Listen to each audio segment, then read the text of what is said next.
cool. We're going to do the Avengers, but with magic. Open your mouth, prepare your tongue, because you're about to get a taste. I cannot believe we've gone 12 episodes without me being able to talk about Final Fantasy. Well, I know the doll is bad, so I gotta think the Dusty Balloon is less bad. I mean, if all life everywhere ends, what have I lost? Facial hair as a theme is not something I ever would have chosen. So yeah, that's the one that Rock is just sweaty the whole time. He's got that good pointy Jafar beard.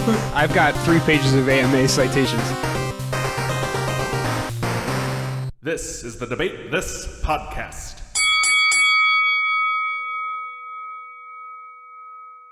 Hello, and welcome to another episode of Debate This, the show where no one is right, but someone is definitely wrong. In this podcast, we take time out of our busy adult lives to talk about comics, video games, and how Nintendo slow-rolling their announcement for an Animal Crossing game for Switch should be a prosecutable offense. That's fair. Will this go out after E3? I don't know, when is E3? Yeah, E3 always sneaks up on me. Yeah. Because it's like E3 teasers for 3 weeks, and then E3 for 2 weeks, and then like E3 Fallout for 3 weeks. I think so it's at the just end like, of June. Yeah. Okay. Wait, we're talking about Fallout again? No, we're not. Go home. Okay. E3 and San Diego Comic-Con both are never scheduled. We just are inside of them. they just happen. I don't know when and they're just happening. happen. They just are. And the elite show up. Yes. So today we're recording another special episode, a new edition of Flavor Text, following up our part 1 of the lore behind Magic the Gathering. If you missed that first episode, I encourage you to go back and check it out. Spoiler alert, it's metal as fuck. Yeah, it's real good. It is. So we covered all of the Urza saga in that episode. Today we'll be covering what I guess could be called the Gatewatch Saga, which we'll get into that. To help you all understand and guide you along this, I am joined today by Todd Gideon Jorah Thomas, Andrew Tezzeret the Seeker Henderson, and Matt Garrick Wild Speaker Cole. We're going to catch them all up and you all up with the Magic the Gathering story, where it is at today. So this is taking us from about 2008-ish to today. So about 10 years of lore in the next couple hours. I like the continuity that you gave us characters from all the colors you gave us last time. Well done. Oh. Wow, I'm impressed. I'm That is impressed neat. both by Kyle doing that and Andrew realizing that he did that. So before we start, there was a very relevant piece of news to this episode particularly. I would be very remiss if I didn't mention it. As of this recording, Netflix announced a Magic the Gathering animated series to be directed by the Russo brothers of Community and, more importantly, the MCU fame. You didn't lead with MCU. Nope. Community's the Community's the Russo brothers. I like to go in chronological order if I can. Good. But there's not much other information except one of the characters we're talking about today was included on the promo art. So that's pretty cool. But based on what Wizards has been pushing for the last 10 years, I'm guessing a large part of what will be involved in that series we're going to talk about today. They've really dived into the Gatewatch and want to continue that story, so I think we'll be getting that today. So let's dive in. So we wrapped up a lot of epilogue of what could be referred to as the Urza saga. Urza and his fight with the Phyrexians and all the fallout from that. So today we're going to be talking about the Gatewatch Saga. So if the Urza Saga was Wizards kind of doing their big, like, Dune-esque Star Trek sci-fi, Gatewatch is Wizards trying to do the MCU. Interesting. They're getting the Avengers Initiative together, and they're kicking down doors and kicking ass and taking names. So after Wizards had wrapped up the Urza Saga, they didn't quite know what to do. They knew they kind of beat Dominaria to death and couldn't really couldn't draw any more water out of that well. So they took their idea of this kind of big multiverse with characters that can travel through it and played with that space for a little bit. They started telling these smaller one-off stories on different planes. And some of these early ones, they worked back into the bigger story. The big one being Ravnica kind of was this standalone plane that was really popular, is now kind of the base of operations for everything like Dominaria was in the Urza saga.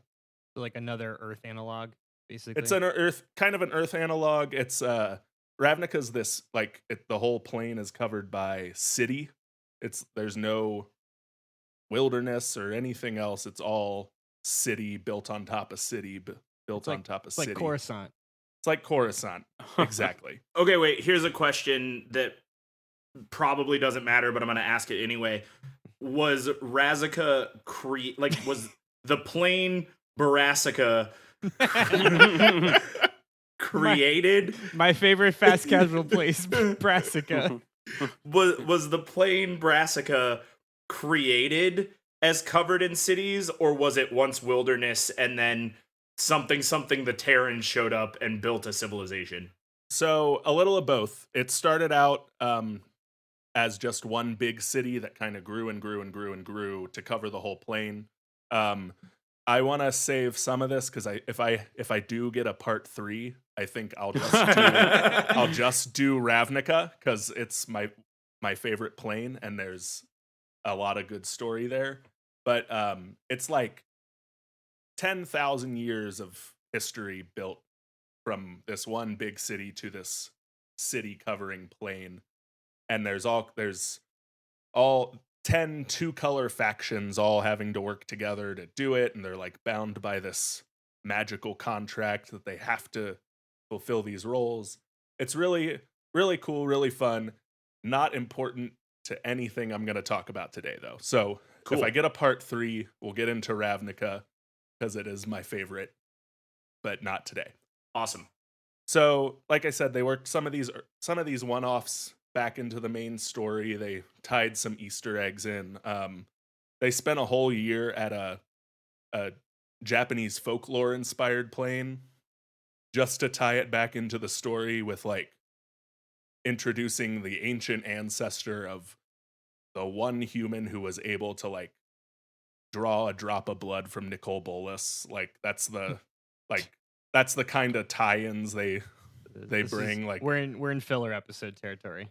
They do a Nice. few years of filler episodes. Mm-hmm. Also around this time, Wizards of the Coast was bought up by Hasbro, who wanted to turn this and Dungeons and Dragons into 2 of their big like flagship properties, obviously. More or less forced them out of their like kind of aimless storytelling into like, hey, let's make some marketable characters, get some real branding, and like put you guys on the main stage with like DC Comics, Marvel Comics. Like you've got that history, you've got those characters. Let's do something with it. And they did. This was also around the time the MCU was starting to get some real buzz. About the time Hasbro bought them up was right between the first Captain America and before the Avengers movie came out.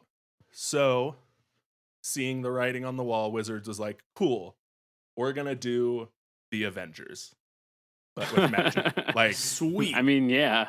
it's a not proven formula. Yeah, Yep. It works. The fans caught on to this kind of early on. They effectively, we'll get into it a little later. They have a cute little nickname for them that we'll talk about once I introduce the characters, which happens to be time to introduce the characters. What a segue. Excellent segue. Oh, man. That's what I'm here for. That's why you guys keep me around, right? My good Absolutely. segues. So they came up with this idea of a team of planeswalkers that travel the multiverse, stopping big bads, and they introduced a lot of planeswalkers in that off period. So they narrowed it down to these 6 so far that are like the Gatewatch. So the first one is a Johnny Goldmane. He is a green-white aligned Leonin or cat. It's a cat person, a humanoid cat planeswalker.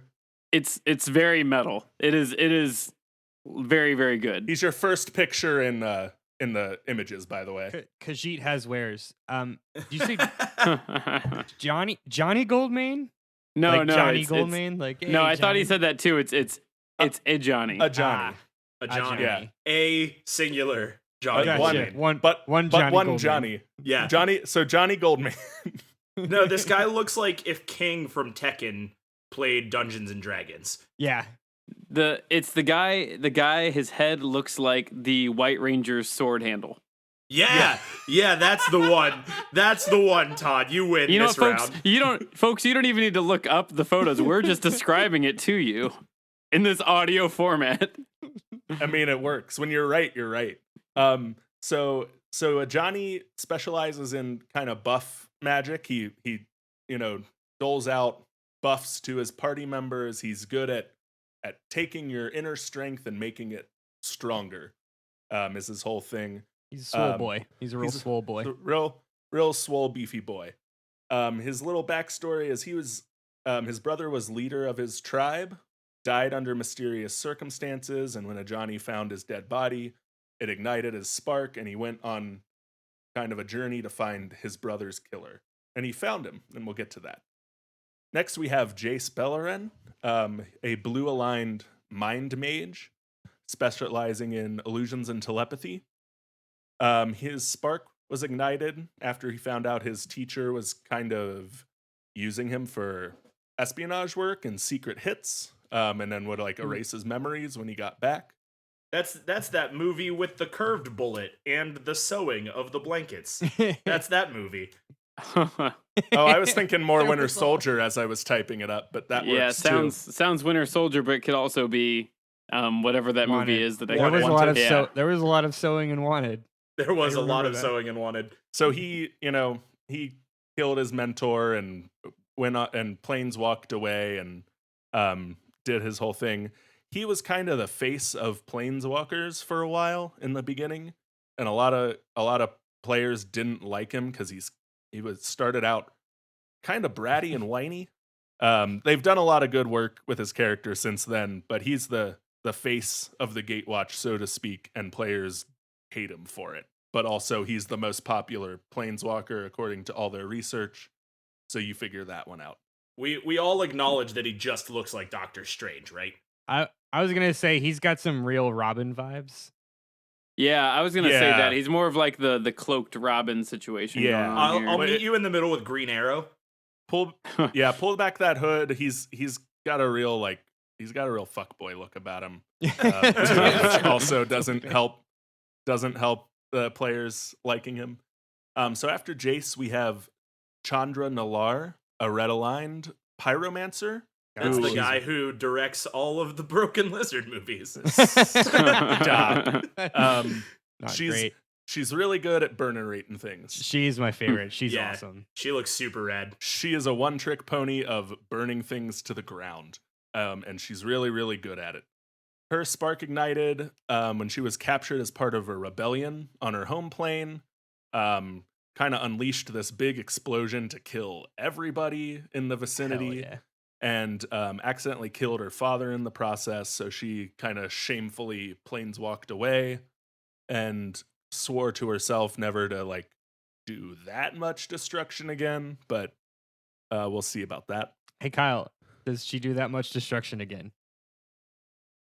We'll see. We'll see about that.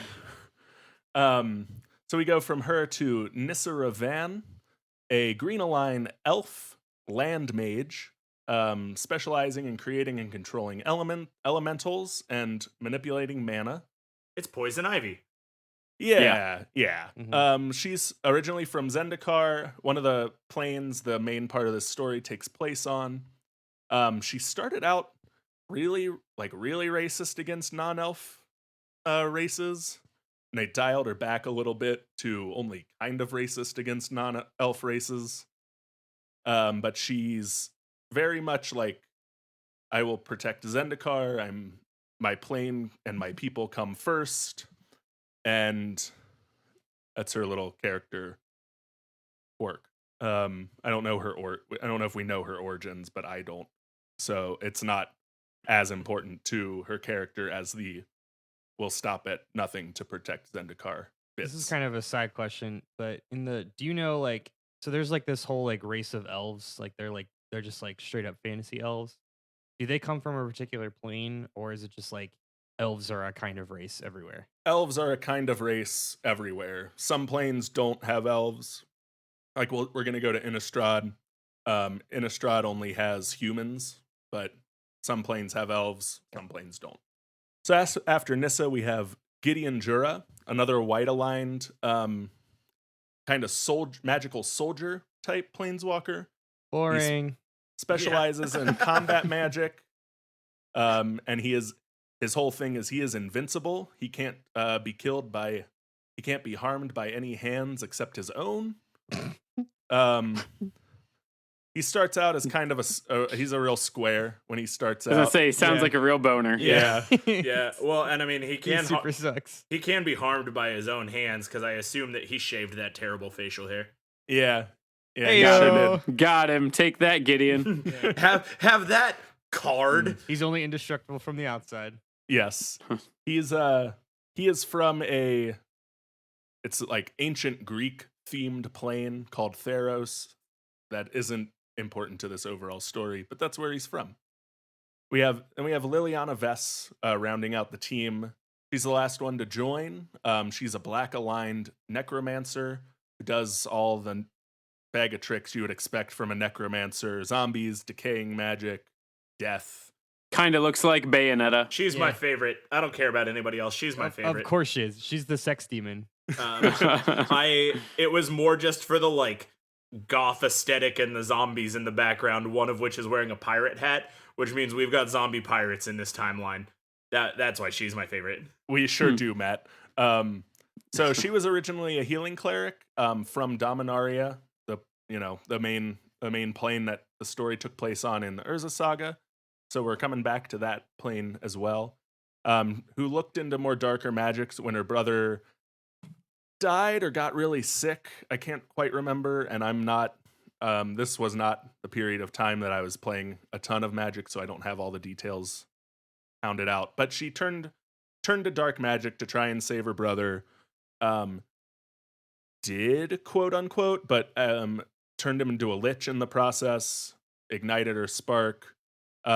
She is an older planeswalker. She's a couple hundred years old. Because I think I have 1,000. It's a couple hundred years old. She's sold her soul more or less to 4 demons across the multiverse, which is a main story point. They've granted her power and youth and all kinds of fun stuff that you sell your living soul to demons for. The usual. Mm-hmm. She was the last to join because she didn't really was in it for herself kind of thing. She only really joined because she figured a group of planeswalker friends would be really helpful in freeing her from these demon contracts she's tied up in, and that becomes a story point a little later on. Because every group needs a Black Widow character. Exactly. That's what that That's is. right. A hero that doesn't want to be there, but something happens, and her friends help her survive something, and then she does want to be there, but continues to act like she doesn't. And power of friendship. Get ready to say power There of it friendship is. a lot, Andrew, because the power of friendship happens a lot. I couldn't help but map on the entire Teen Titans to the Gatewatch team. Yep, I had That's the a better- same thought. Yeah. That's a way better fit than the MCU for sure. I think Yeah. I'm able to fit an analog for everyone except for Cyborg, which I think he would be Swole Cat, Johnny Swole Cat. I don't know. Cyborg has kind of a Gideon feel to me. That too, yeah. Either one of the lame-o white ones. Yeah, because Cyborg's kind of a boner. Like He is super a boner. He is. That's why he needs to be a boner white color. Well, all of these characters are just begging to be made into Dungeons and Dragons, either PCs or NPCs. Like that's all this is. Like one, it's chicken and the egg over and over And again. because Wizards owns them, there are actually some of the planes we'll talk about today have D&D tie-in books with. Nice. I know for sure there is they have a special class of sorcerer, I think it is, that is just Chandra's power set. Like it's just Nice. we took a fire sorcerer and dialed her numbers in a little tighter to be more fiery and released it with one of the books. Rad. So, as I said, the fans all kind of caught on that they were doing the superhero team up story and affectionately referred to this group with Jace as the face as the Justice League. Ooh, that's good. I would have been really sad if I didn't get to work that in there because that is an excellent pun that the community came up with around this time. I like to think that hit like the internet, and then the developers at Wizards were like, "Oh man, all right."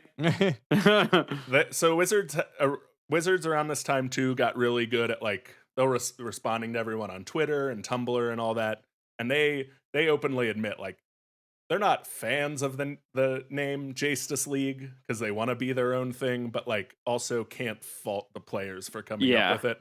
Yeah. So let's get into the story, shall we? You guys ready? You got any questions? I'm so Comments, ready. concerns? My body is also ready. Yep. Last digs to make at these characters before we take off with them. Jace is the kind of guy that would say, "Right makes might." Ugh. Or not Jace, but what's his name? Gideon?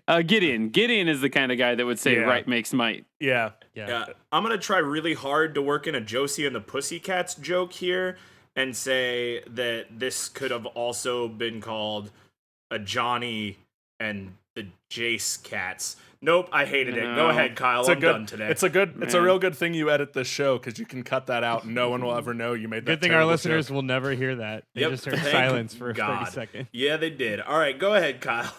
All right, so our story begins on the plane Alara, which is a Johnny's home plane. Alara is very interesting in that it is a plane broken up into like 5 smaller subplanes or shards. And there's a whole thing about like each plane only has access to 3 colors of mana, and that shapes the society on each plane. It's really cool. That part of it isn't super important to the overall story. But what is important is these 5 shards are rejoining to create like a whole Alara again. No one knows why. It's just happening. But at the center of where they're rejoining is this very powerful like storm of magic and mana.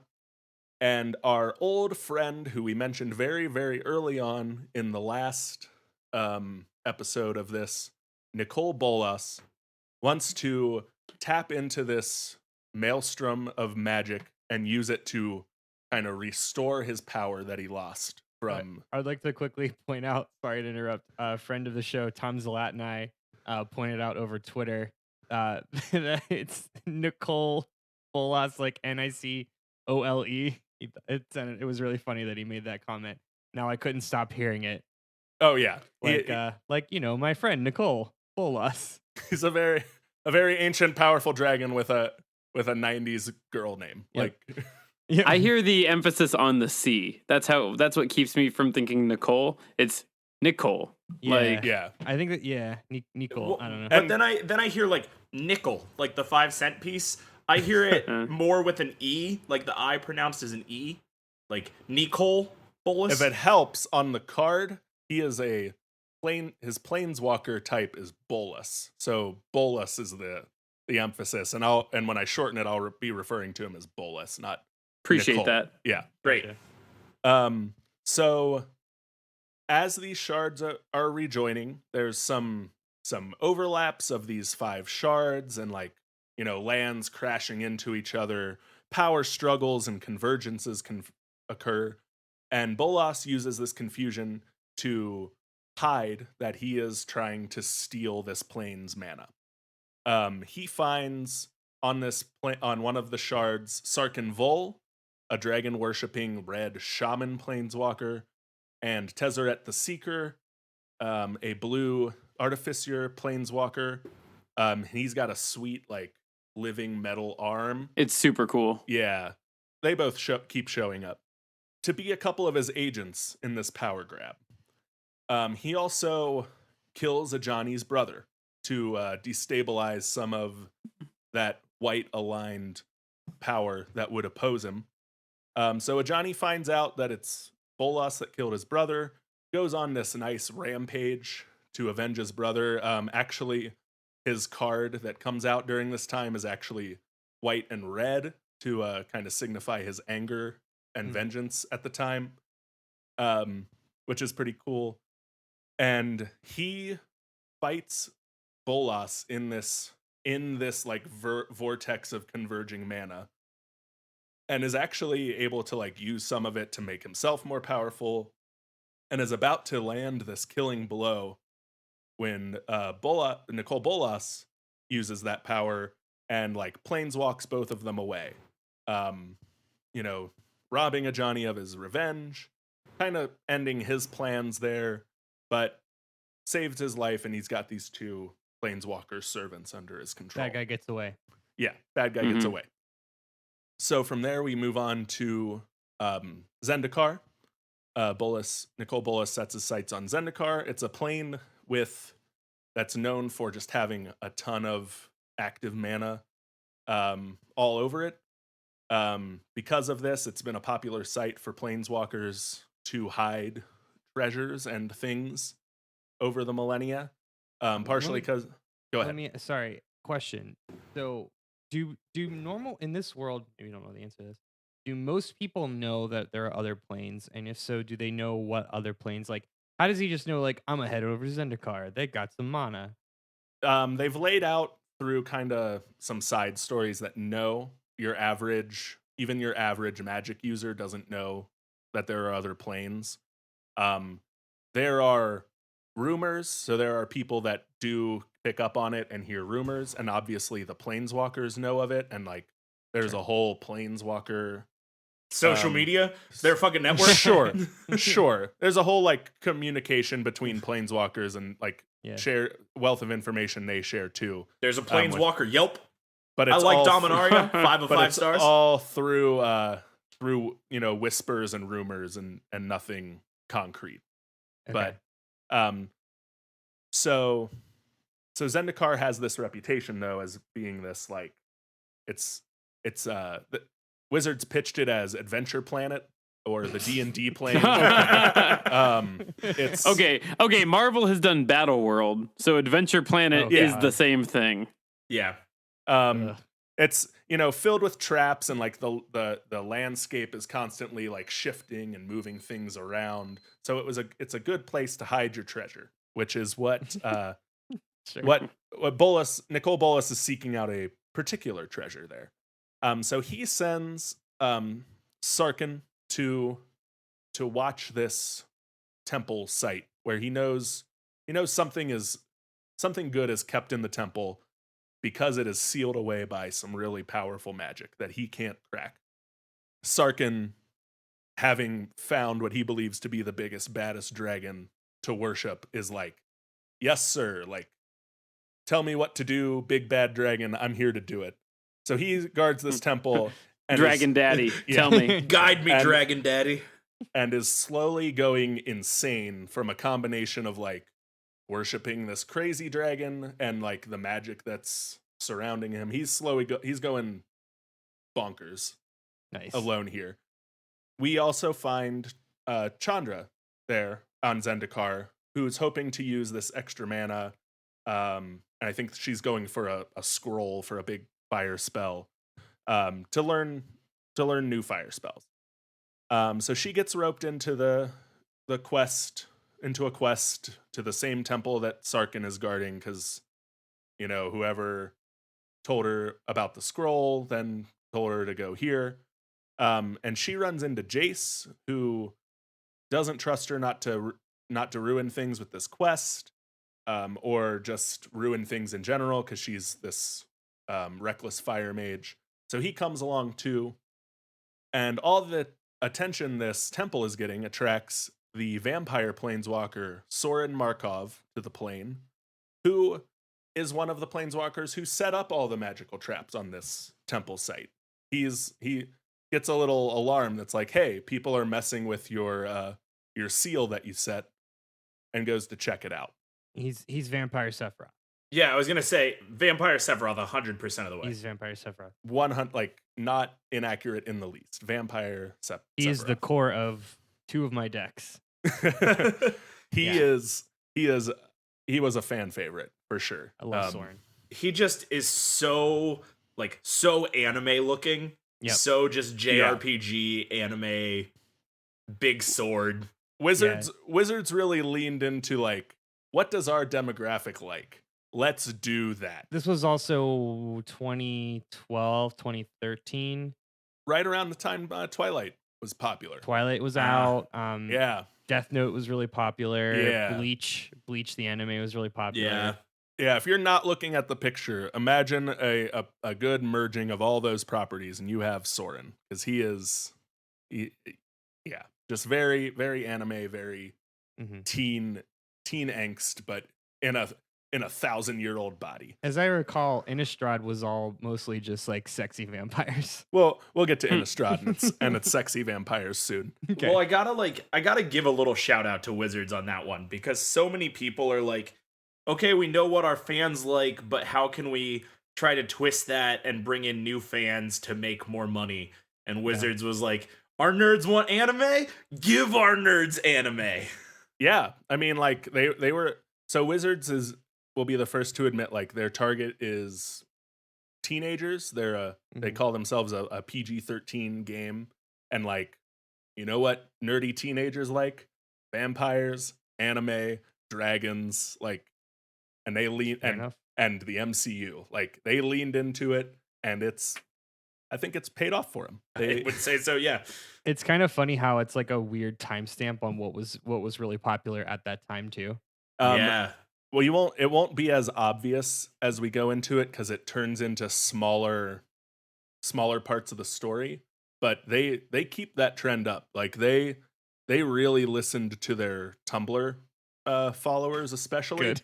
And and when Tumblr is really at peak Tumblr, so is Magic, which is, I mean, not a bad thing, but it's definitely there. Listening to Tumblr is such a high risk move from a marketing perspective. Yeah. Like, it is high risk, high reward. It's pretty wild. They navigated it pretty well, and it all works pretty well within the story. Well, I'll when I get to it, we'll get to it, but it's there. I'll point out, I'll tell you the story beat, and then I'll say that's when they were really listening to Tumblr. Yeah, so Soren shows up. He recruits the help of Nissa, a native of Zendikar, basically telling her that if this seal is opened, if they unlock what he sealed away, it could destroy Zendikar. So all 5 of these planeswalkers end up at this temple and fight, because they all want different things. Somehow their fight, I knew it at one point, I didn't feel like tracking it down, because they sealed it away as like the flame of the dragon and the blah blah blah will unlock this seal. So like having a pyromancer and a mind mage and a dragon shaman there all met the requirements to unlock this seal. They got all the rings together and summoned Captain Planet. Exactly. Yeah. Wait, can I ask a question here?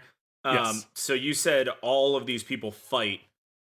Now, are Jace, Chandra, and Nissa not all part of the Justice League yet? Has that not happened? That has not happened yet. Okay. So so Jace and Chandra fought a little earlier, and now are like, I don't like you, but I respect you. Let's go to this temple. So they're kind of on the same side. Sure. Soren and Nissa are aside, and then like Sarkin's his own thing. Got it. So they all fight, and that unlocks that breaks the seal. The seals start to open, and Soren is like, "Hey guys, it's not too late. Like, we can all work together and close it. Like, our powers unlocked it. They can relock it if you guys just listen to me."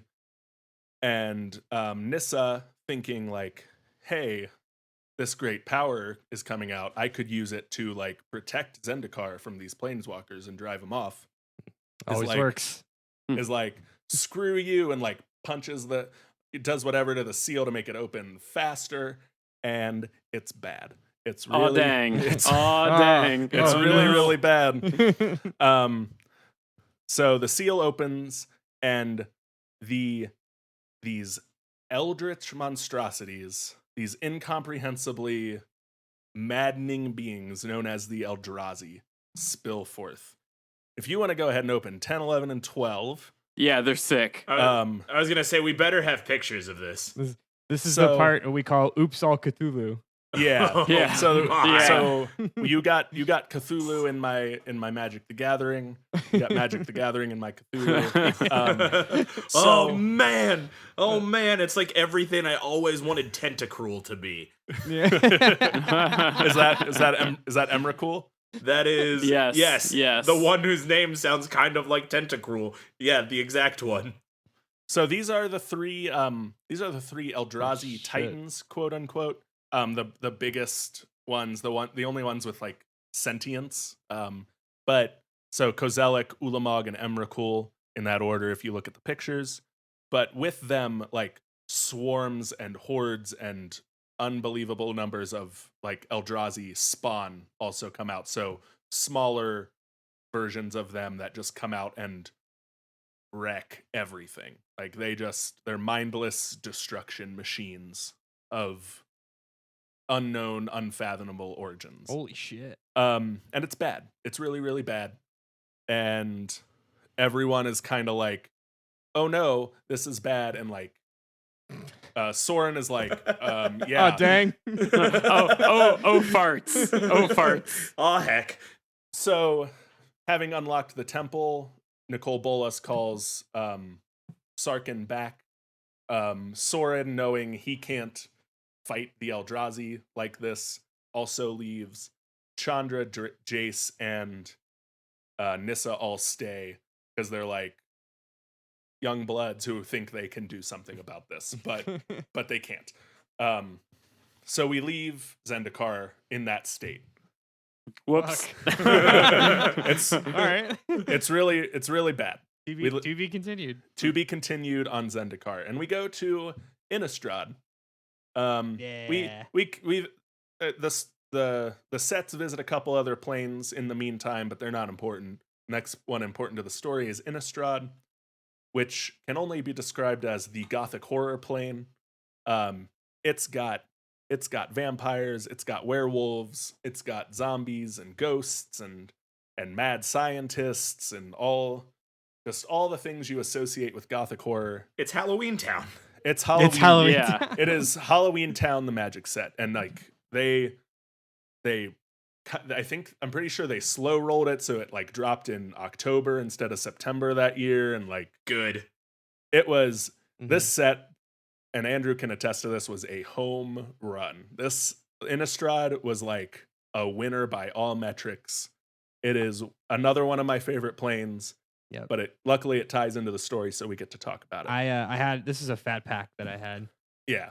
Well, what's funny, some behind the scenes, and you're obviously going to tell us, like, you've already described a bit of what Innistrad looks like. I don't know anything about that, but one of the most well-received D&D play modules is Curse of Strahd, which I'm sure Innistrad also plays in at some point in something, but like Curse of Strahd, like they definitely like used something there, and it is a like gothic horror setting. Yeah. Well, and this was, you said 2012-ish. This is peak gothic horror is pop culture. Yep. Like, this is Twilight, this is Teen Wolf, this is Being Human, the US run. True Blood was really big at the True time. Blood. Because I know Christian played with me at the time, and he kept bringing up True Blood when we were playing. And like, this is when the first resurgence of Buffy the Vampire Slayer hit the internet. Like, man, yeah. Wow, good for you guys, Wizards of the Coast. Way to SEO your way into $1 bajillion.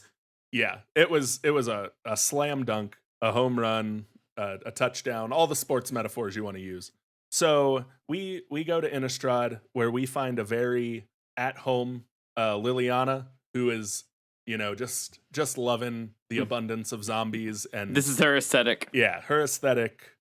She's doing good, and Soren, back on his home plane. This is where Soren is from. So on Innistrad, the humans are fighting this kind of losing battle for their lives against all of the vampires, werewolves, zombies, etc. that want to kill them. Before Soren had left, they had been under the protection of an angel, this archangel he created called Avacyn. Yes, this vampire made an angel to protect the humans. It was a whole thing. Basically, he knew if like the monsters were allowed to run wild, like they'd kill all the humans and they'd have nothing to feed off of. So like he made this angel to act as kind of a game warden. So like they didn't hunt the humans to death. The most dangerous game. Yeah, exactly. But she's been missing a while. And without her protection, the humans aren't doing good at all. Like a lot of the magic humans use is based on like faith and holiness, and without their beacon of faith, they're not as strong. So they're not doing well. Liliana is here on Innistrad because she knows that is where one of her demon owners, Grizzle Brand, lives. And there's a picture of him in the pictures. Yeah, he is Diablo from Diablo. Yeah. He's got big old hook knife hands and a Diablo head. And he's the only one of her demon owners I'm gonna name because he's the only one I remembered because he's awesome. Grizzle Brand sounds like a steakhouse in Texas. Yeah. Grizzle Brand would be working at the steakhouse in Texas with those fucking knife hands. Yeah. So is Grizzle Brand also then a card? Like, yes. Oh God. Yeah. Grizzle Brand was one of the few cards in Magic history that has the distinction of being banned before it was released. People are like, no, just no. Ahead of time, no. Because he costs like 7 or 8 mana, which is very expensive, but he has the ability to pay 7 life, draw 7 cards, which is bananas. Shit. Bananas strong. So if you cheat him out early, you can activate it like 2 or 3 times and draw half your deck. Like turn 1 and just do some busted things. So he is one of the few cards that gets to say he was banned before anyone could play with him in competitive play, at least. So she's there looking for Grizzle Brand, but can't find him. Grizzle Brand and Avacyn are both MIA. She encounters a blue-aligned Soratami, or Moonfolk planeswalker. That's a race from the Japanese folklore set. It was a fun little callback they threw in to give people like me some fan service. But Tamio, who I've got a picture of there. She's fun. Major swing away from Grizzle Brand, gotta tell you that. Yeah, she is there. She has like research and moon magic, whatever you want to define that as. She's there to study this weird moon because like there's werewolves and like things that get more powerful under this moon. It's got crazy properties unlike anywhere else. So she's there to study the moon. And if she were a Pokemon, she'd be fairy type. Yeah. Yep. She's there. She's there to point Liliana in the right direction. She's the Oracle. So Tamio points Liliana to this giant sculpted hunk of silver called the Hell Vault. Got a picture there for you.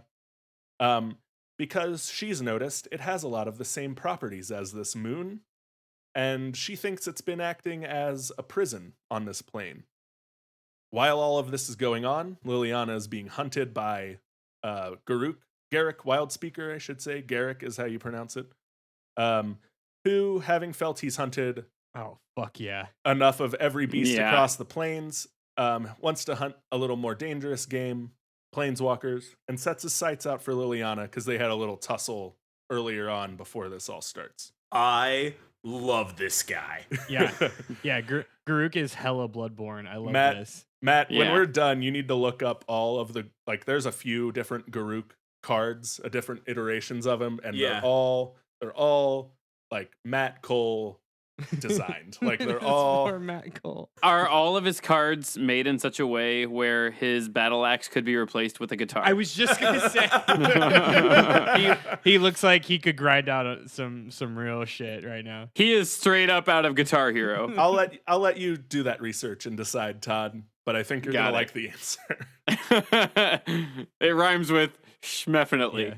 Yeah. So real quick for everyone playing at home, I think we're up to image 16. Yes. yes. Yeah.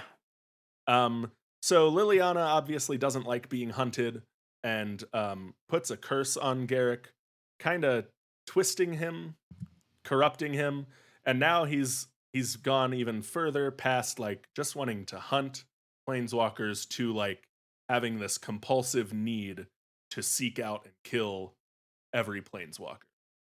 Because of this, he turns from like a very green aligned planeswalker into a green black aligned planeswalker who's just kind of out for blood and hatred.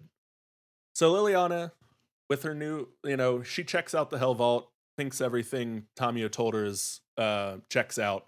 She goes to Soren and is like, "Hey, I think we're looking for two different people, but I think they're in the same place. I think Avicen's trapped in the Hell Vault somehow. You should open it up and get her out." Not really mentioning the powerful demon that is also trapped in there with her. Whoops. So Soren does that, breaks it open, frees all the prisoners that have been trapped in that he's trapped in there over the years. The Hell Vault is a creation of Soren's. And lo and behold, Avicen and Grizzle Brand both appear out of the Hell Vault. As Avicen immediately like flies off to go help the humans, and the humans are able to finally like score some major wins against the monsters that are fighting them back. And Liliana kills Grizzle Brand, freeing her from one of her the first of her four kind of contracts she's in. Nice.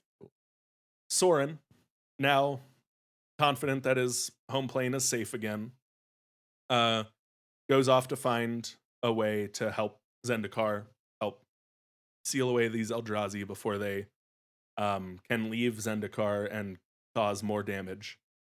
And he goes looking for one of the other original planeswalkers who helped seal them away the first time. And it happens to be another Elder Dragon, similar to Nicol Bolas, but this one's named Ugin. And Nice. we've got a picture. Oh yeah, we skipped a little bit, but we skipped his bones. But Wait, well, so Okay. now when you say something like that, you're gonna have to go back and unskip his bones. oh, we'll get to his bones. So Ugin is like this. He's Kyle like can't wait to skip his bones. he's Ugin the Spirit Dragon is his title. Cool. He is a colorless planeswalking dragon who does really cool time magic and colorless Shit. ghosty things. He's rad looking. Ugin's so cool. He follows some clues and some energy signatures Ugin left behind, and goes to the last place he can confirm Ugin was, which was this kind of tribal plane, Tarkir. Tarkir is loosely based on like ancient Mongolia, that like Middle Asia kind of. Some really cool setting there. It's also Sarkhan's home plane, so he's kind of released from Nicol Bolas. Nicol Bolas thinks he's served his purpose, so he kind of releases him. But he is driven. His experience on Zendikar has driven him crazy. He is hearing a voice in his head speak to him, seeing visions, not really able to decipher what is real and what's a vision, and having a general bad time. So he goes back to his home plane, Tarkir, to join up with his tribe, and hoping to seek help from one of the shamans in his tribe or free himself from the visions and voices through help there. So Sarkhan arrives on Tarkir and he finds the voice in his head is louder, and he learns that the voice in his head is actually Ugin. Ugin has been talking to him. He kind of got in his head on Zendikar as well. Instead Ugin's of Nicole Bola. Ugin's left his imprint on a lot of places. He's Okay. so like with Nicole Bolas and opening his mind, Ugin kind of slipped into and steered Sarkin back to Tarkir. Brother's got a lot of baggage. Yeah, he's in a bad way right now. He's in a real bad way. So Ugin follows this voice in these visions, and about the same time Soren does, they both end up at the final resting place of Ugin. They now, if you want to open 18 Ugin's bones, they end up at this very the skeleton of Ugin's that's just like radiating this like heavy amounts of magic and time confluxes and everything. Once they stumble upon Ugin's grave, Ugin takes Sarkin and pulls him backwards in time, back to an earlier time on Tarkir when Ugin was alive. Yes, Andrew. Are you saying? Wait a minute. Are you saying Sarkin done got Norded? He yes. he got the Nort treatment. He got Norded.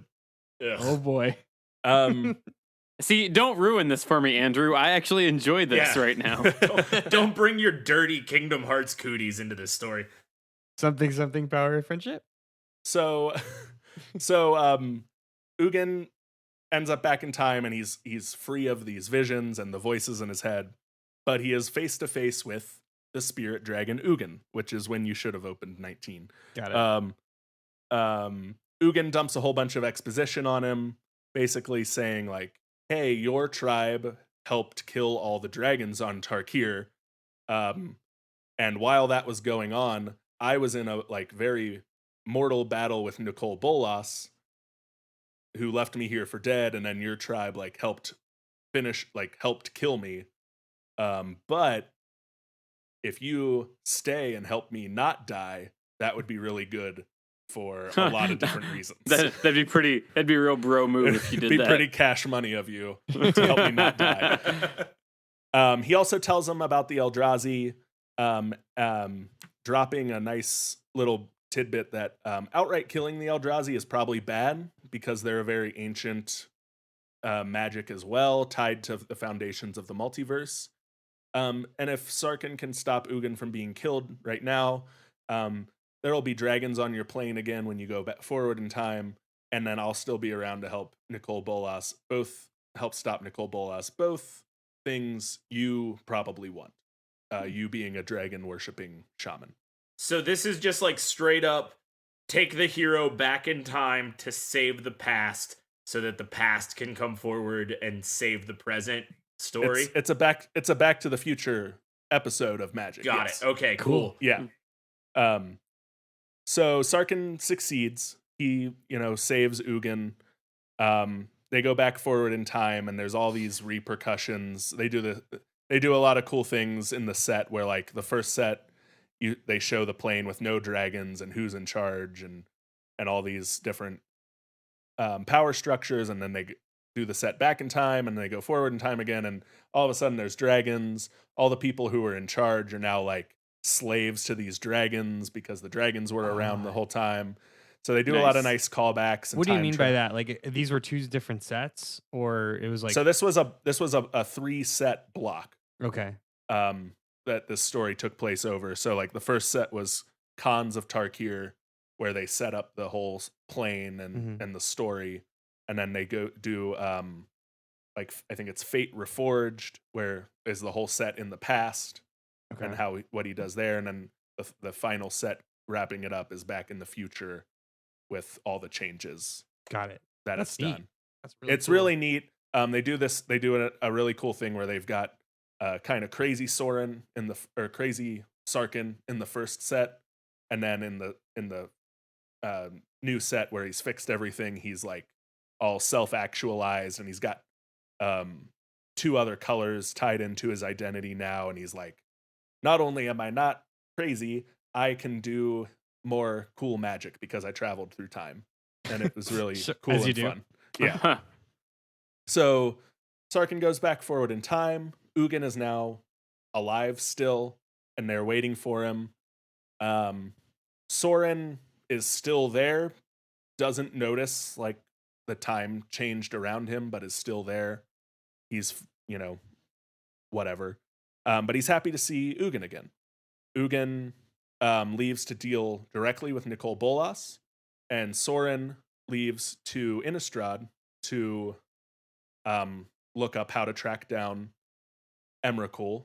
I meant to put that back in. Emrakul, Emrakul bounced. when the 3 Eldrazi showed up on Zendikar, Emrakul was like, "Cool, I'm free, deuces," and like bounced. I'm The a big old cloud tentacle squid, and I'ma go elsewhere. and the 2 others stayed to wreck Zendikar, and Emrakul was like, "Peace." Bye.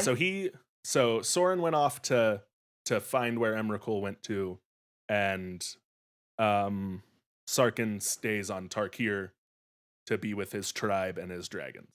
Kind of a dick move, but sure. Yeah, I mean he's Yeah. not part of the Gatewatch. He's Mm. just some guy. So the story then takes us back to Zendikar. So we go back to Zendikar. We find Chandra, Gideon, Nissa, and Jace all working kind of on their own to fight the Eldrazi. They're not working together. They're all, when they do, they fight. They don't like each other that much. That classic before the team gets together, they hate each other trope. Mhm. It's the act. It's the act 2. Yeah. So the Eldrazi swarms are breaking down Zendikar, turning this like once vibrant, volatile landscape into these featureless wastelands.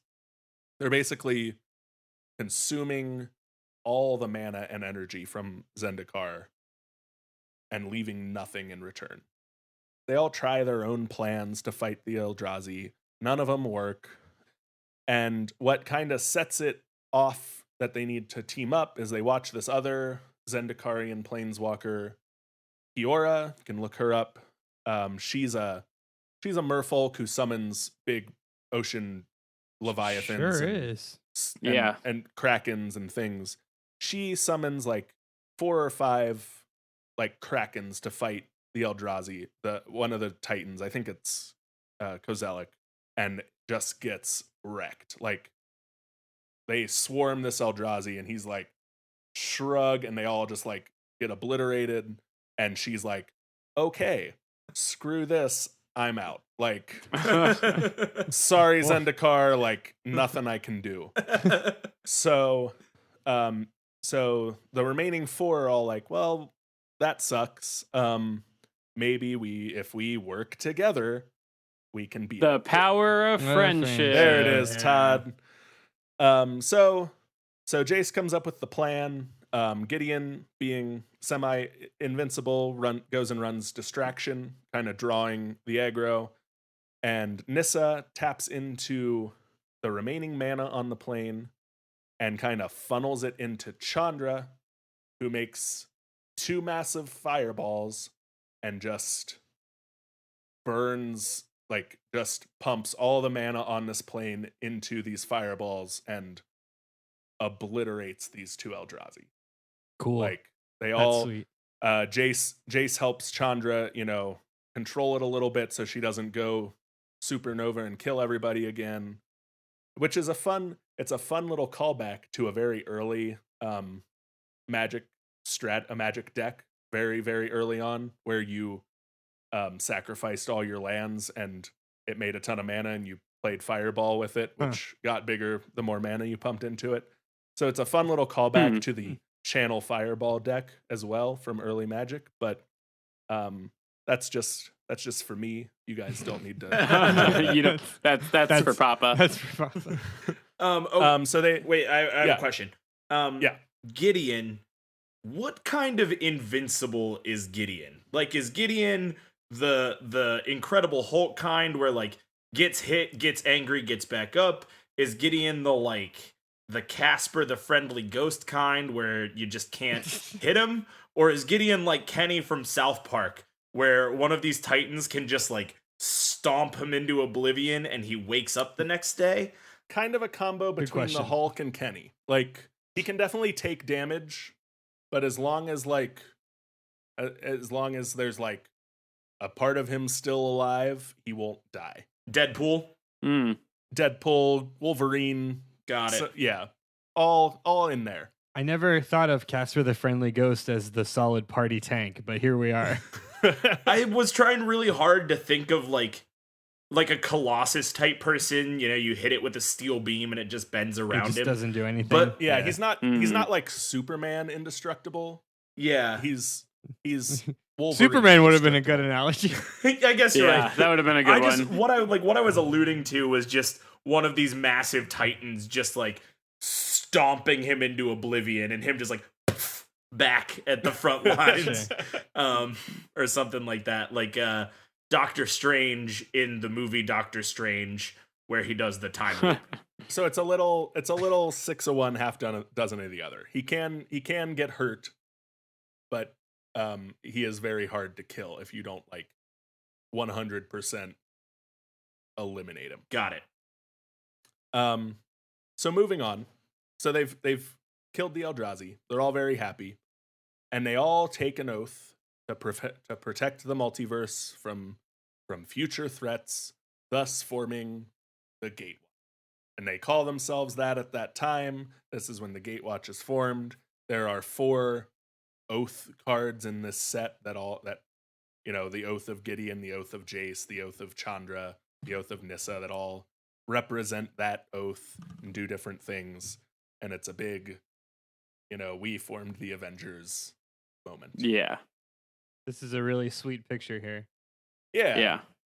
Very, very cute. Everyone's looking very heroic. Them looking out on a grateful universe. Mhm. Oh yeah, Mhm. that is cool. Moving on, they all separate to find the next thing they need to fight, and we follow Jace to Innistrad, who's come to seek the aid of Liliana. He wants her to join the Gatewatch. He's got a little thing with her. They have a little history at this point. A little flirty thing going on. He finds her. She's back from freshly killing another one of her demon owners, and she's enjoying the power a necromancer wields on Innistrad. She's taken over a castle. She's got zombies, servants. She's got a castle. waiting on her. Yeah. So she's living life. And basically tells Jace like, absolutely not. Look at this. Like, why should I leave this to come help you? He just goes about like checking things out. He's on this plane. He's noticing some things are a little off, even for Halloween Town, the plane. So he's following clues. He's trying to figure out what some of these abnormalities he's been noticing, and he runs into Tamio, who's noticed the same thing. Soren, also back home on his plane, noticing strange things going on. He's been kind of getting reports that Avacyn has been a little bit overzealous in her protection of the humans, and has gone from just protecting them to like actively hunting down vampires, which are like the other race on this planet. Not necessarily what Soren wanted for her to do. And also a lot of the humans who belong to her church are going mad, like driven to madness, seeing visions, being a little ravenous, and they're doing the whole Salem thing where they're accusing people of being secret werewolves and witches. They've turned into the religious right. Yeah, burning down There towns. it is. We can draw whatever comparisons we want there. But they're people are going crazy on this plane. So we also at this time meet another planeswalker, a red and white aligned stone mage named Nahiri, who's originally from Zendikar. Oh, she's she cool. was Yeah, she's sealed super away cool. in the Hell Vault. She's single. Well, why don't you hold off on that for a minute? Oh, damn. So she was sealed away in the Hell Vault pre-mending. She's an quote unquote old walker like Soren and Nicole Bolas was, and she gets out and feels those effects immediately. So like she didn't know like the whole depowering happened because she was sealed away. Gets out and is immediately depowered, and is unhappy about that, and unhappy that Soren left her locked in the Hell Vault for so long. So we learn kind of through narration by her that Nahiri from Zendikar was the third planeswalker with Soren and Ugin that was there that helped seal away the Eldrazi. Hmm. She kind of crafted these stones that acted as beacons that like called the Eldrazi to the plane so that the other two could trap them there. She was hesitant to seal them on her plane on Zendikar because of how dangerous they were, but they convinced her that, you know, only Zendikar had enough mana to power all the magic they wanted to do to make it work. So she reluctantly agreed, and they succeeded. They sealed them away. She then came with Soren. Soren convinced her to come to Innistrad to help him create the Hell Vault and Avacyn. He was like, "Hey, that worked so well. I'm going to use it on my plane to deal with like some of the more powerful monsters, so I don't need to worry about the humans as much." And it was all hunky dory, except in one of the first attempts to use the Hell Vault, Soren accidentally trapped Nahiri inside. Oh. And rather than risk letting out the monsters that were trapped in there, like Grizzle Brand would have been trapped in there at this time, he left her in there for a few thousand years. Ooh, bummer. Might be. So Nahiri, understandably upset about this, confronts Soren, and he somehow lets out that the Eldrazi have been released and are terrorizing Zendikar, which makes her even more upset. He doesn't know that the Gatewatch is defeated too at this point. So Nahiri loses it. She can't believe Soren would be so selfish. Like that's was what she was worried about. Why she had her reservations to begin with, and swears revenge. So she starts setting up the same beacons on Zendikar, and sets up the same beacons on Innistrad and calls Emrakul to Innistrad so that Soren can know what it's like to watch his plane be destroyed. Shoot. no. Yeah, she goes full rampage. Oh boy. So she manages to summon Emrakul, who had already been kind of looming around and what was causing all of the madness and strange things Jace had been noticing. She summons Emrakul. Emrakul appears and everything goes sideways. Where the other two Eldrazi were just kind of draining Zendikar of its resources, Emrakul seems to just be fueled by madness and drives people insane. Acts a lot like Cthulhu in the Lovecraft stories, just twists people to insanity, twists people into these half Eldrazi abominations, and just lets Innistrad tear itself apart Fuck. through that. Avacyn goes full madwoman. She has a card in the set where it flips from a white angel to a red, That's cool. vengeful angel. And gets so bad that Soren has to kill her, which is this big moment because Soren sees her as his daughter. Nahiri really enjoyed watching Soren have to kill his daughter. Shit. She got her jollies from that. So Jace been working with Tamio to come up with a plan. Tamio points out, I think the Hell Vault got destroyed. I'm pretty sure Nahiri destroys the Hell Vault. But Tamio points out the similarities between the Hell Vault and the moon, and thinks they might be able to trap Emrakul in the moon. Real quick, so you introduced Jace going to Liliana, but where is Liliana in all this? Or is she just kind of like, I got my castle, whatevs? She's kind of, I got my castle. She shows up late in the game. She shows up kind of at the 11th hour with a zombie horde to help steer Emrakul towards the trap. Okay. But it's very late. It's very like things are looking grim. Liliana es machina to save the day. Got it. Kind of thing. And so they do that. It works. They seal Emrakul in the moon.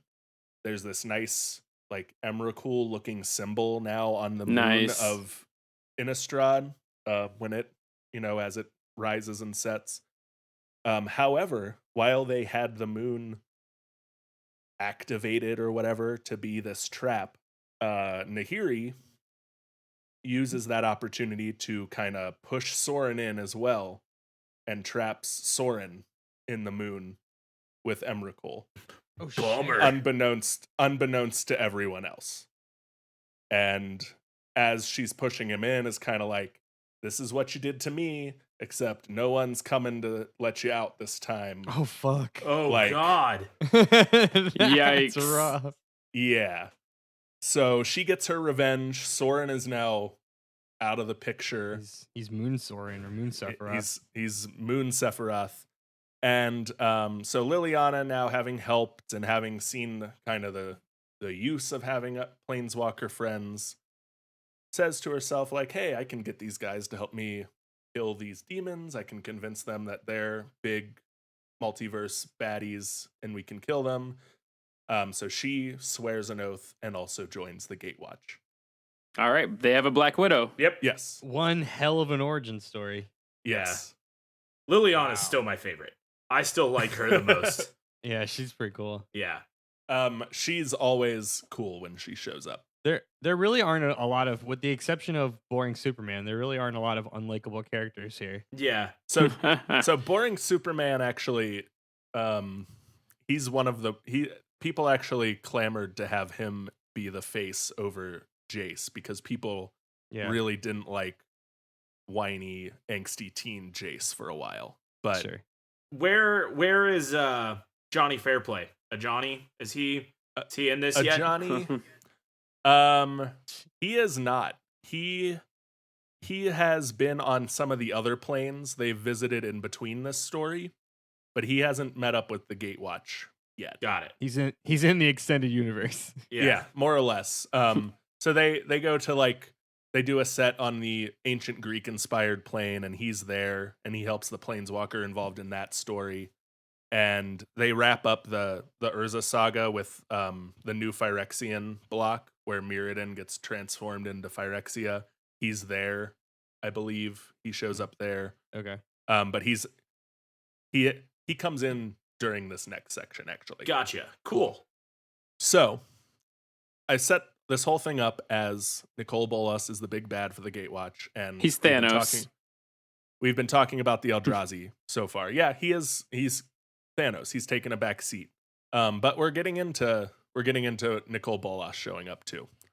So he has been he's been finishing up his plan while the Gatewatch were all distracted with the Eldrazi. And he's still out to regain the power he lost when the nature of being a planeswalker changed. He's been working with Tezzeret to procure some powerful artifacts. He was actually behind the return of the Phyrexians on Mirrodin, but beyond that, the fact that they came back, there hasn't been anything else to do with that. So we don't know what his plan was there. But he keeps a few fires going, and this is the one he's stoking. So after defeating the Eldrazi on Zendikar, around the same time, Jace and Liliana and Tamio seal away Emrakul, Chandra and Nissa return to Chandra's home plane, Kaladesh, to help Chandra finish the rebellion she had been a part of.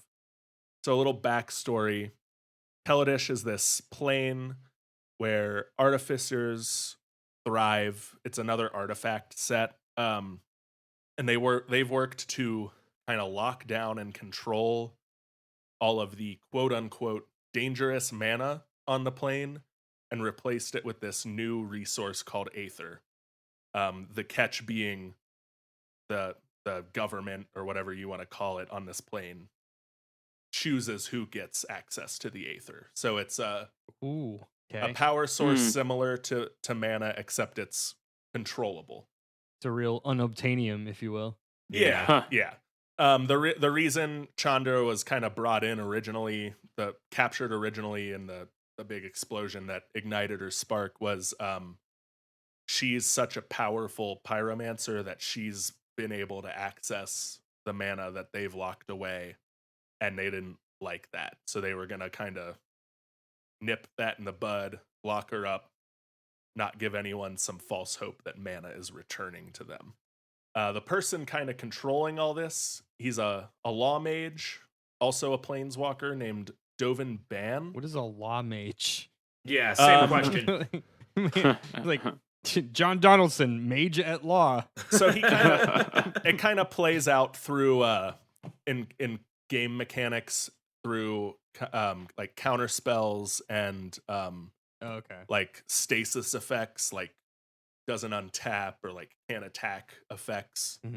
But he's he writes these laws, and using magic they become like these magically unbreakable laws in the world. He's a real hoot at parties then. Yeah, he's a huge bummer. A giant wang, and just not fun. And Tezzeret is there, who's also helped kind of craft the machinations that let them control this Aether. He's kind of like a real like Iago of the story. Like Tezzeret's just kind of like, and Tezzeret's there. Yeah. Yep. Tezzeret just kind of keeps showing up, doing Nicole Bolas's metalworking bidding. Yeah. So that's the story. Chandra and Nissa join back up with this rebellion, and come up with this plan to attack the capital and free the mana, destroy the productions of Aether, and fail. Chandra almost goes supernova again, and like shuts down as a like, no, I promised I wouldn't do that. If I do it again, everyone will die. Nissa helps calm her down, which kind of blossoms into this little love story between Chandra and Nissa that hasn't gone anywhere else yet, but is part of that like listening to Tumblr phase I told you about. Yeah. So that's how that plays out. It's a nice little love story they worked into the characters. So they fail. Ajani shows up, and Swole Cat shows there up. He is. And he's like, hey, I know you're afraid of using your whole power, but what if you weren't? Because that's what I do. Swole Cat comes to mansplain to Chandra. Is what I'm saying. I think of it more as like a Uncle Iroh type moment. Like it's like, a pep talk. Yeah, he magically pep talks her, and they go out and they do the thing, and they win back their mana, and everyone's happy. But the but there is Tezzeret steals this powerful device. It was created in this like inventors fair that was going on when we first got on the plane.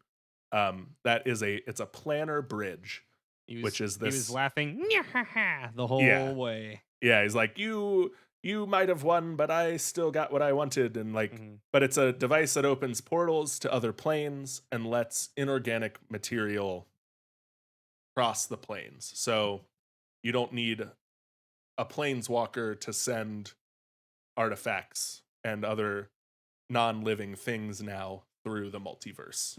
Yeah. And he takes that back to Nicole Bolas. Went and built himself a Stargate. Stole himself a Stargate. There it is. Yeah. Fresh off of 3 solid victories, The Gatewatch is feeling pretty good. They've got some good BDE going on. And No one unpack that for anyone. Good. If you don't know what that is, you're just gonna have to Google it. If you have to ask, you can't afford it. And make sure you Google it through the image search. Oh no! Ooh. Don't listen to Todd.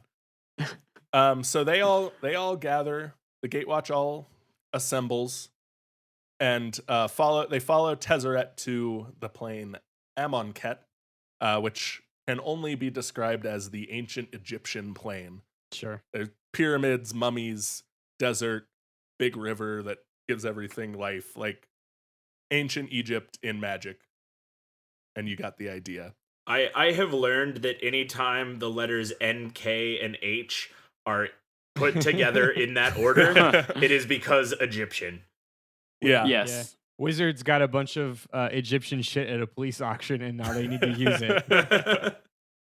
And so they follow Tezzeret to Amonkhet and learn that this is where Nicol Bolas has kind of been operating as his base of operations.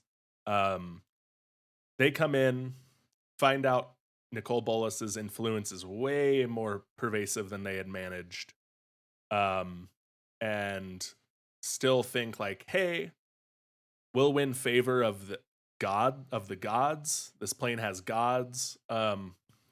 So like we'll win the favor of the gods. They'll help us. We'll use that power to take him down. It'll be fine. While they're working on that, before they can win favor, Nicol Bolas like hacks the system of this plane, uses his mind magic to convince all of the denizens of this plane that he is actually the true god above gods. And because of how faith and magic are tied on this plane, like because people believe it, it becomes true. And he becomes the god pharaoh of Amonkhet. Like That is tight. Oh man. Yeah. That's very silly and very awesome. very silly, very cool. The gods that the Gatewatch have just won favor with have to now listen to Nicol Bolas because he is their god and pharaoh, meaning all the work they just did to gain this power is gone. So then Bolas, using his new power, takes on each of the Gatewatch and just wrecks them. Like, not just wins, but like humiliates and ruins them. So when he fights Jace, he just starts stripping away Jace's mind and memories until he forgets who he is. Shit. And like absently planeswalks away to God knows where. For Chandra, he removes all the control and like puts all that self-doubt back in her, to the point where she's like afraid to use her powers at all. And Gideon, he does the whole like mind control thing and makes him like choke himself with his Which is own- perfect. Yeah. Yeah. Nissa puts those like anti-elf doubts and makes her doubt her friendships, kind of calls out that Liliana is using them to further her own gains, and basically puts enough distrust in Nissa that she leaves and says like, I cancel I take back my oath. I am not part of the Gatewatch anymore, and she leaves. Liliana, seeing all this, is just like, nope, Yeah. not that not that into the cause. I've got my own thing. Like, I'm gonna go kill my last demon. So with no one left on Amonkhet to oppose him, Nicol Bolas commands all his subjects, the entire plane, to sacrifice themselves to him, and turns them into mummies, moving on to the next part of his plan. Whoa. Fuck. Whoa. Yeah. That's intense. So these next two planes kind of happen at the same time. They both include a piece of the final parts of his plan before we move on to like enacting his plan. So we're gonna go to Ixalan and back to Dominaria. kind of at the same time. We arrive on Ixalan with Jace, who has no memories of who he is, but he still has his magic. He still can do, make illusions. Okay. Can read minds. Ixalan is kind of this plain of islands and ocean, and it's got vampire conquistadors, minotaur pirates, There it is. and dinosaurs. That So Matt wasn't that far off with What? pirate zombies. Yeah. Yes. This is the greatest place ever. I think that Yeah. all of those things have been enemies in Scooby-Doo feature-length movies. Yes. Vampire conquistador. Minotaur pirates. This was probably when I was like, not through any fault of the setting, but like when I was least paying attention to the story. So I might, if I Okay. skip some things, listeners, please yell at us loudly on the internet. You couldn't Um, get past Vampire Conquistador. No, I was really like the dinosaurs were what I was here for, because Fair enough. that was one. Players had been like, give us Dinosaur Planet forever, and they finally did. But I just like, I didn't have the time or energy to read the stories at the time. So Jace is sailing the seas, and he meets up with and works with Vraska, a Gorgon planeswalker, who helps him kind of get his memories back. They had run into each other before on Innistrad, or not Innistrad, on Ravnica. She's originally from Ravnica. So he remembers what he's forgotten. He tries to planeswalk off the plane and can't. He's got to find true love until he can break the spell. Vraska also says, like, hey, I'm trapped here too. I can't planeswalk as well.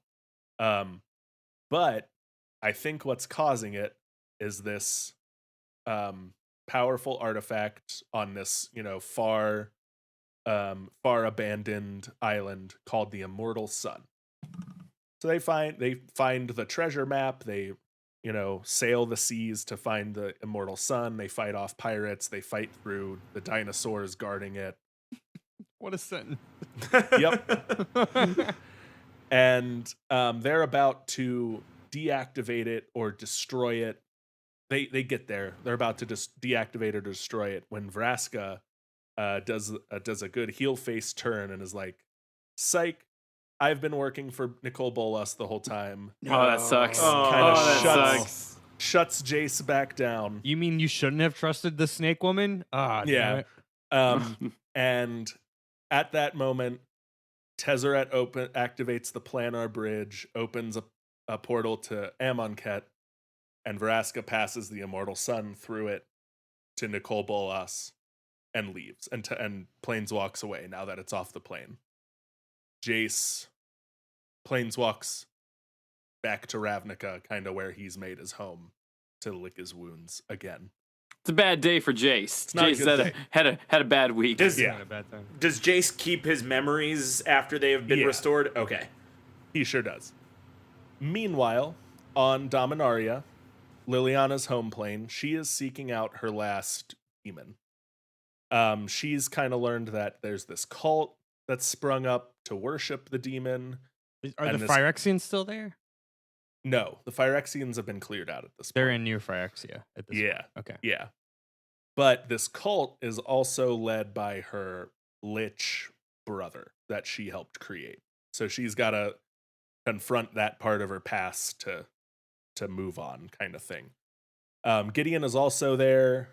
He's looking for a way to redeem himself after losing to Nicole Bolas. He gets mad and gets over it at Liliana once he learns that she was just using him to free yourself from these demons.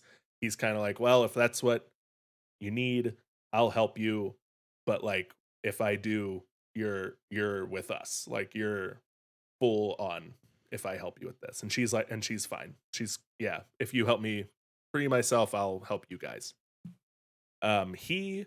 Gideon finds this sword, this legendary sword, which is a callback to some more early magic called the Black Blade, which I also didn't put a picture in here, but I should, because it's a cool sword. Liliana with Gideon, confronts her brother. She lifts the spell that makes him a lich and moves past that. She kills her last demon and is finally free. Or so she thinks. There it is. Yeah. So Gideon leaves.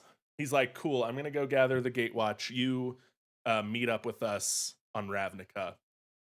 And we'll come up with a new plan.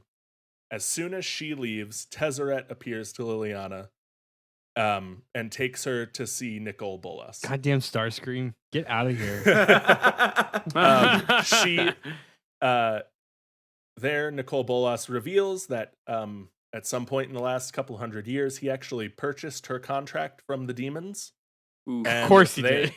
And if they all died, control of her would actually fall to him. And that is like the last piece of his plan that has needed to fall into place. Man, like Nicol Bolas is playing some like 4-dimensional chess with them. He's like a real bitchy Thanos. Like he's Thanos, but he's Thanos with a grudge. Well, he's way more Negan in like planning and carry out.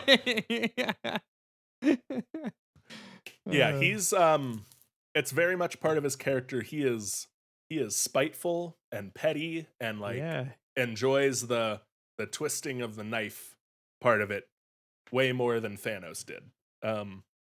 He is that dragon. So we move on. He's to more Megan, less Nicole. Anyway, so we move on to the War of the Spark, which is the set that just came out, and it takes place on Ravnica. So on Ravnica, Nicol Bolas used all the mana he gathered from Alara and moves his temple from Amonkhet to Ravnica. Just like straight up like converges that part of Amonkhet onto Ravnica, and he's got this big temple that just like appears and is on Ravnica now. He activates a similar beacon that Nahiri used to summon the Eldrazi, but it's tuned to summon planeswalkers and commands all these planeswalkers to come to Ravnica, like more than we've met throughout this story, and activates the immortal sun, trapping them all there. So he's moved his base and trapped hundreds, if not thousands, of planeswalkers on this plane. Then, using the planar bridge and his newly acquired necromancer to command them, has Liliana move all of the mummified zombies through the bridge to Ravnica. Jesus Christ. Oh my goodness. And starts ripping out the sparks of all the planeswalkers he had summoned to give to him. Shit. Try and reclaim his power. Now he's Syndrome from The Incredibles. Yeah. So let me just to tie it back to part one. So his motivation, right, is to get back to being like that, like immortal, like demigod status. Yes. Okay. Yeah. We're caught up now. We are now caught up with like that arc of the story. And there is an ending to War of the Spark. One side does win. But I'm also gonna be that guy and be like, it's the most current set. You want to know what happens? Go figure it out. I'm buying a fat pack right now. Go buy the cards or download MTG Arena. Play the game, see what happens, because it's really cool. We get some really cool moments out of this story. Holy shit! This was one I followed the release of pretty closely because it was really cool. The first thing that came up was Nicol Bolas, Dragon God. Holy shit! Oh that man, looks that's awesome. He brought over mummified versions of like the Amonkhet gods too, which is a whole cool thing because so there's they are legendary creatures, zombie gods in War of the Spark. if that doesn't make you want to run out and spend all your money His on it. ultimate is just each opponent that doesn't control a legendary or planeswalker loses the game. Oh my god. Oh man. All right. Fuck. So his plan has come to fruition, Sure has. and that's where I'll leave it. It all shakes out from there, but I'll leave it there and let you go figure it out. Questions, comments, concerns. Hot damn. I am. I'm definitely okay. So I'm not gonna go buy the cards. What I will do is Google how it ends because I want to know, but I'm also not gonna buy the cards. I don't have my finger hovering over my shopping cart on Amazon like Andrew does. I've already bought them. It's done. The transaction is cleared. He paid extra for 1 day shipping. They'll be here Thank tomorrow. God for Google Pay. They're getting dropped off by a drone onto his rooftop. Uh-huh. Get at me, Wizards of the Coast. I will rep you all day. This is awesome. Yeah, I kind of said it when you did the first half that one, I didn't know there was a cohesive story, which leads to two being I didn't know it was a good story. Like that's Yeah. That, I think the beginning seemed a little convoluted of like episode 1 just because obviously I don't think they had this all planned when they launched the beginning of this. Obviously, you know, Yeah. but like everything you said, especially in the second half of this, like you know, the what were they called? The Gateskeepers? The Gatewatch. Yeah, the Gatewatch. Oh, the Gatewatch. They've been created. This is great. And then all the pieces of the puzzle that like perfectly fell in after that is very, very neat. Like that is all I could think is like I want to see some of these reveals on the big screen. Yeah. Like the thought of like Bolas being like, "Oh, that's right. I bought your contract, and since you killed everyone else, you're mine." Yeah. And you can Sorry. with a long running series like this, I love that you can just end stuff badly. You can leave things on a bad cliffhanger. They definitely like when they left Mirrodin, New Phyrexia. That was no one won there. Like Mirrodin lost. Phyrexia is there now, and all the Mirians are dead. Nicole Bolas, like his plan happened. He did this. He did his version of the snap, and how are they gonna fix it? Yeah. Definitely happened. Like all I can say is I'm very excited that I get to say I can't wait to watch this now on Netflix. Right. Yeah. Oh, yeah. Directed by the Russo brothers. Yeah. It's very good timing. So I want to take a page out of Todd's book and ask you to make some baseless accusations here. But what do you think the Netflix series is going to be over? And I saw the cover art, but didn't know enough about this part of Magic to know which of the characters we talked about today popped up on the promo art for the series on Netflix. So the promo art is it's a back shot of Chandra, I believe.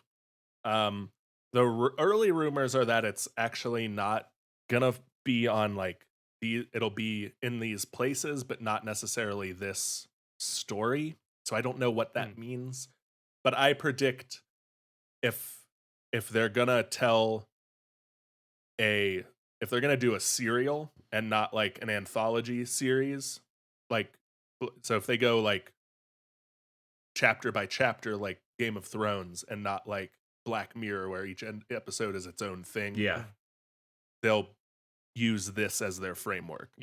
This is their, this is what the branding has been.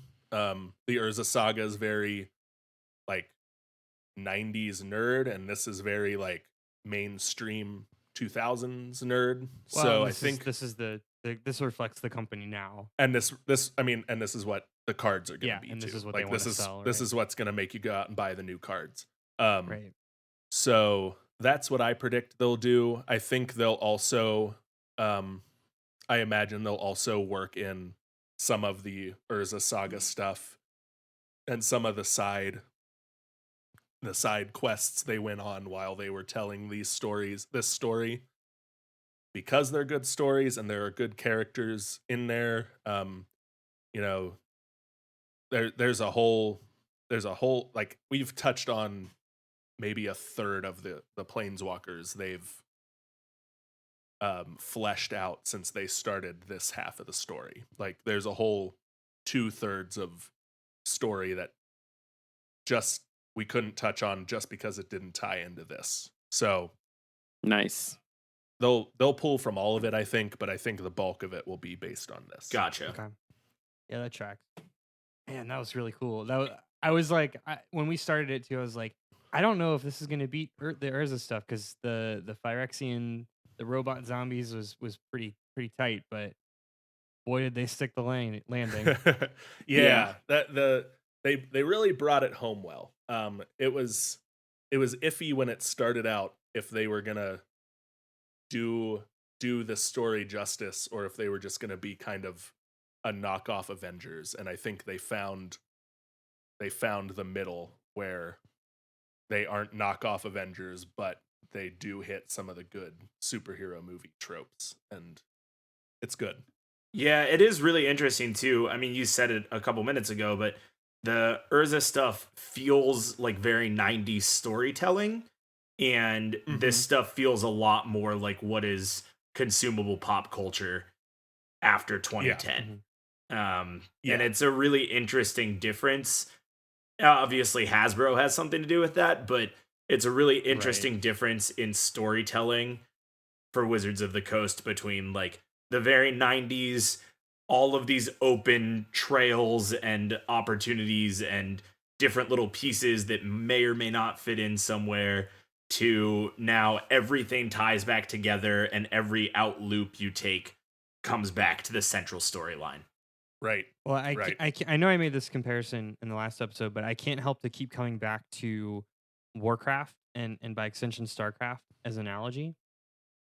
Because if you think back to the original Warcraft game, it was just like, oh, the humans versus the orcs. Like it was the story of the conflict. But what really set Warcraft apart was, I would argue, Warcraft 3, which it was not the story of the orcs versus the humans. It was the story of Thrall. It was the story of Grom Hellscream. Like it introduced the idea of all these hero characters that you follow in not just one game, but like you follow them through Warcraft 3, you follow them in as side characters in other stories and how they all evolve. And you see the world, the changes through their eyes rather than from a 30,000 foot view. And Matt, to your point, like that is a very clear shift in storytelling in like around the mid 2000s. Yeah.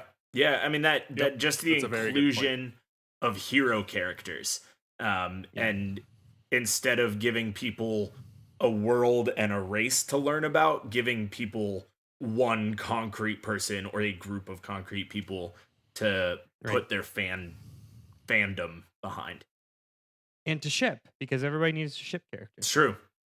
So, and I mentioned how they very much listened to their audience on like Twitter and Tumblr.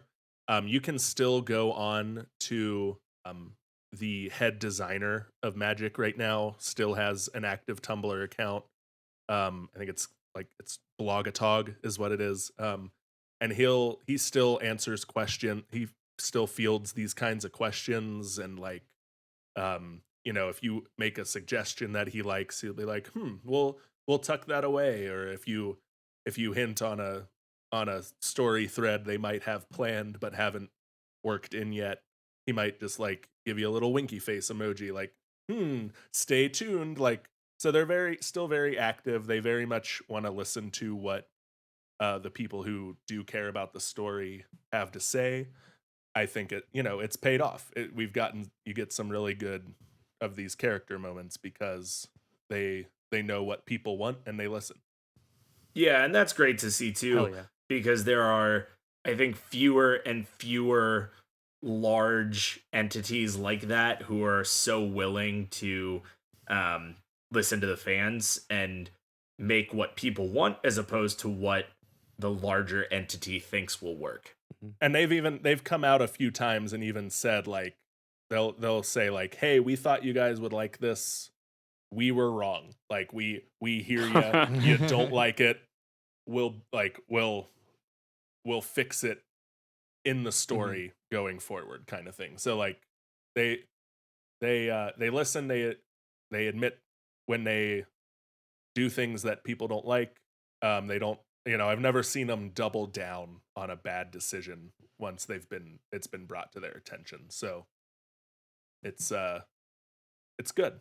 I have a lot of hope for them going forward, especially with the Netflix series coming out. I think that's going to be really, really cool. It helps that they've effectively created a foolproof machine to print money twice a year. Yeah. It doesn't hurt that they made the loot box system before loot boxes were even a thing. Yeah. Yeah. And Hasbro saw that and was like, "Hey, let's pull lootbox.company into our family of products. Let's get some more old man Republicans behind this." Anyway, do we have some stuff anything we want to plug? Wrap up thoughts here. I wish there was more fighting cat. I was also a little underwhelmed with the lack of fighting cat. Yeah, I wanted more soul cat. Okay, well, put it on the Tumblr. Maybe part 3 won't be Ravnica, but will be Soul Cat instead. Will be Thundercat, the Tales of a Johnny Thundercat instead. We'll see how this one goes. Gotcha. Real quick, just a couple housekeeping things. So if you're still listening, thank you. But also, we love Magic the Gathering. We're probably going to talk about it some more. Also, we love doing flavor text, and we want to keep doing flavor text. So if you are interested in hearing about any other pieces of lore out there, please feel free to tweet at us at DebateThisCast. Also, when this comes out, I think we will probably have up our recording for the Full Metal Bazinga podcast. And if not, it should come up pretty soon after this. You should definitely, if you're interested in weird sci-fi, definitely, I cannot encourage enough to go check out Full Metal Bazinga.